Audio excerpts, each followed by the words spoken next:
Les effets du terrorisme à Gaza. Il s'agit du territoire de Gaza, une région fermée, dans laquelle la population est limitée à divers biens de consommation. Les frontières sont surveillées et la population vit donc une vie de restriction. Pour minimiser ces problèmes, l'ONU dispose de plusieurs organisations médicales et éducatives sur le territoire. Certains effets d'horreur peuvent se produire sur ce territoire. Par exemple, si l'eau, l'électricité et la nourriture sont coupées, la population de cette région connaîtra un système appelé insécurité alimentaire, une augmentation des maladies dues au manque d'eau potable et l'annulation du système médical, provoquant la mort des habitants. Malades, personnes âgées et nouveau-nés. Si j'ajoute le bombardement de logements civils, je générerai la terreur face à l'insécurité de la vie. Parce qu'une personne qui vit dans une maison, la nuit et sans lumière, n'aurait pas d'alarme anti-explosion, pas de bunker où se cacher, et donc les habitants n'auraient qu'à accepter la mort, et cette terreur d'une mort imminente engendrerait de terribles problèmes psychologiques, et le manque de sens à la vie.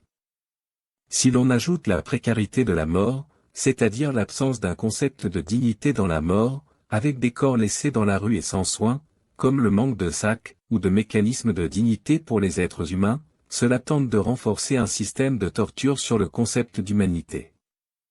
Et maintenant imaginez que je laisse passer l'eau dans le sud de cette région, obligeant les gens du nord à aller chercher de l'eau, et ainsi à être traités comme de simples animaux, et en fait même les animaux ne devraient pas être traités comme ça.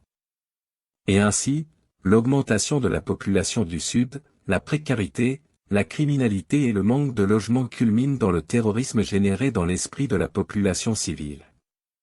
De telles choses ne peuvent se produire que lorsqu'un pays considère la population d'un autre pays comme de simples êtres non humains. Cette règle est courante chez les gens.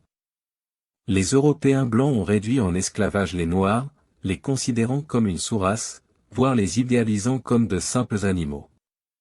Les catholiques considéraient les personnes appartenant à d'autres religions comme des serviteurs du diable et leur mort était considérée comme louable. De telles choses se sont également produites avec l'idéalisme de la race aryenne.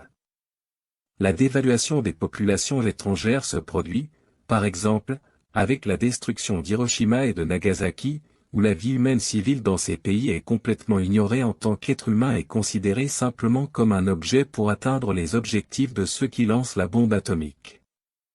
Ainsi, le traitement inhumain de la population de Gaza n'est possible que par la dévaluation des vies humaines des étrangers.